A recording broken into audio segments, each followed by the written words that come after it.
Hey family, what's good? This is your girl and the Bronze Goddess, and I'm actually here today to do this video. This is more of a not so typical Mother's Day video, and but whether you're a mother or not, I think you can still resonate with the overall message that I'm going to be sharing today. Now, if you guys follow my channel, you know that I am an avid reader. I love Audible. It's a great way for you to read, especially when you're trying to multitask. You can listen to a book while you're in your car or in the gym, in your headphones or whatever. So if you guys want to get a free download to a book like Girl Boss or the book I'm getting ready to recommend, I will link the Audible link below so you can listen to a book for free. But anyway, this book is really amazing that I'm going to talk to you guys about, and it is called The Year of Yes by amazing writer Shonda Rhimes. Now, in case you haven't heard of her, she's responsible for the show Private Practice, also Grey's Anatomy, Scandal, and my favorite show right now, which is How to Get Away with Murder. And she's just a really gifted, talented, and witty writer. I talked about her on Instagram yesterday. But anyway, what I really like is the book that she's written, which is called The Year of Yes. And the whole book kind of spawned on a conversation she was having with her sister. And it was kind of getting into like a little bit of a spat or an argument. And when she walks off, her sister mumbles under her breath, "You never say yes to anything." And that really resonated with her, because there's so many of us that say no to so many opportunities that scare us, so many things that we're afraid of. We are grown women still afraid of the boogeyman, still think that there's something that's gonna go bump in the night, that's gonna take us under. And it basically, you know, she decided after having that conversation and after really thinking about it and being honest with herself, doing that really deep soul searching, that she really was saying no to everything. But for a year, she was going to say yes to things that scared her, opportunities.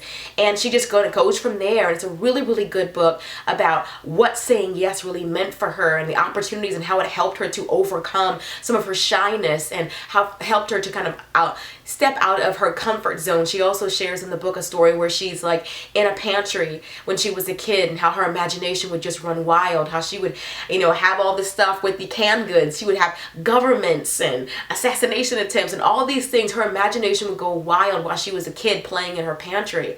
And every now and then her mom would knock on the pantry door and ask for something like a can of corn or a can of peas or something like that. And she would just hand it to her and then go back in her pantry.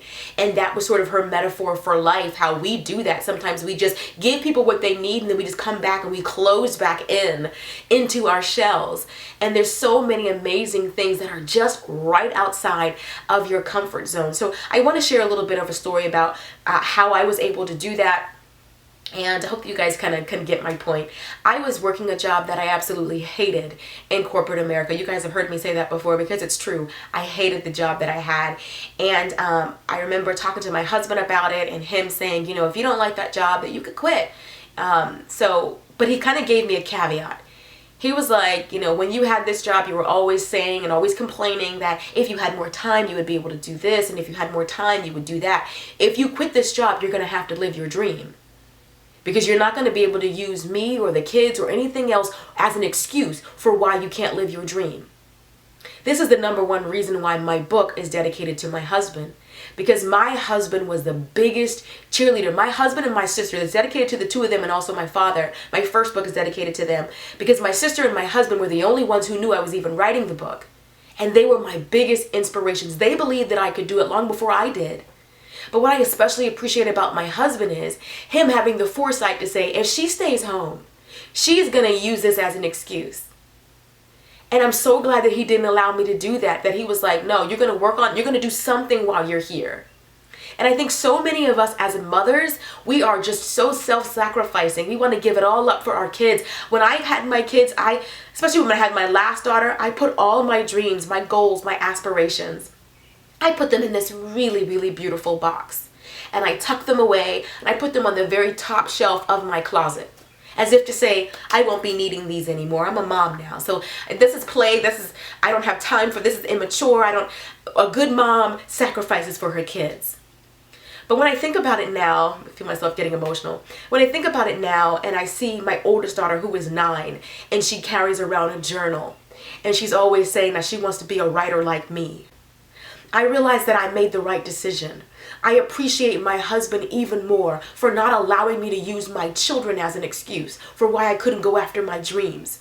Instead of using them as an excuse, I used them as motivation.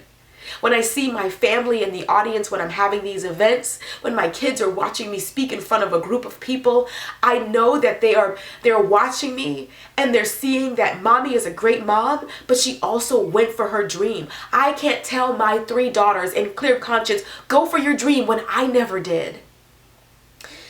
The point of this video was to encourage each and every mother out there, especially today on Mother's Day, for you to go out there and live your dream, to let your kids see you doing what makes you happy. That you are not a bad person, you are not horrible, you are not a bad mom if you want to go for something for you, if you want a little piece of something for yourself.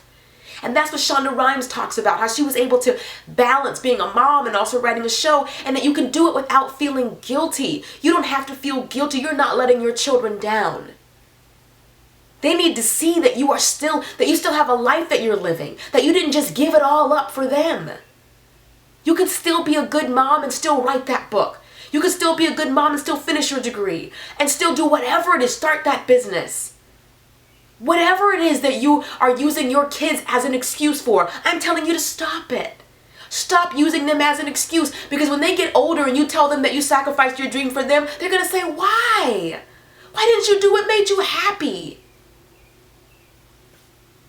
Anyway, like I said, I wanted to do this video for all of you out there, especially you moms, but this video is also for those of you out there who is using anything as an excuse. There is somebody out there doing twice as much with half of what you have. Whether it's education, whether you don't have a degree, whether you want to start a business, but you don't have enough investors, or you want to have your own show, or you want to write a book. There is somebody getting it done with less than what you have. Stop using everything and everyone as an excuse for why you can't live your dream, because somebody out there is doing it. Somebody out there got in trouble when they were young and ended up becoming a convicted felon and couldn't get a job. And instead of giving up and instead of saying, I guess this is my lot in life, that person said, you know what? If they won't hire me, I'll hire myself, and start their own business. There was someone who got pregnant at 17 who didn't just give up and say, I guess nobody is going to want me. I've had this kid. Matter of fact, I've had 2 kids before I'm 18. Nobody's going to want me. There's somebody out there who has married somebody with 2 kids or 3 kids or 4 kids. There is somebody out there marrying somebody with HIV, somebody marrying somebody who's just been diagnosed with cancer. There is somebody doing it. Stop using everything and everybody as an excuse for why you can't be happy. And especially if you're a mother, don't use your kids as that excuse. Anyway, I love you guys. I love you guys so, so much. That's why I'm so passionate about this, because I want you guys to live your best life. I want you to realize true happiness. You could be a good mom and you could still balance that. That's what makes us awesome. Every mom has a cape hanging out of her back, because she's a chauffeur and a maid and a cook and a counselor and a seamstress and a chef. We already juggle so many things. Why can't you put one little spot for yourself to live your dream? There's somebody out there who has no college education and starting their business. What's your excuse? When the publishing houses didn't come to me, I figured out how to publish my own book. When the big companies didn't want to sponsor my events, I figured out how to make my own events. I couldn't use other people as an excuse for why I couldn't be successful. You can have success or you can have excuses, but you cannot have both. So anyway, that is pretty much it. I hope that you guys have enjoyed this video, and be sure to thumbs up if you did. Also share this video. I think it will help a lot of people. Share it on your Facebook, your Instagram, your Twitter, tweet the link, whatever you have to do. Spread positivity. I watch videos like put some respect on it, go viral. Why can't something positive like this? But anyway, also, if you like this video and you want to hear more of my thoughts on love, life, and relationship, be sure to check out my book. It's called The Dating Game, How to Find Yourself While Looking for Mr. Right. If you want to read The Year of Yes, which I feel like is a life-changing book for me, then I'll definitely leave my Audible link below so you guys can check them out. You can listen to the book absolutely for free, or any of the other over 100,000 books that they have available.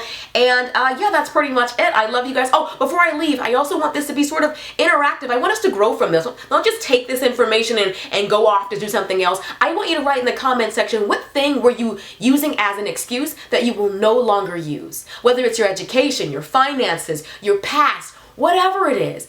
I want you to kind of declare in the comment section, I will no longer use my divorce as an excuse. I will no longer use the fact that I was a teenage mother as an excuse. I will no longer let the fact that I don't have my degree be an excuse for me. I want you to write that, and I want us to grow from here. I want us to go from here, but I want us to grow from here.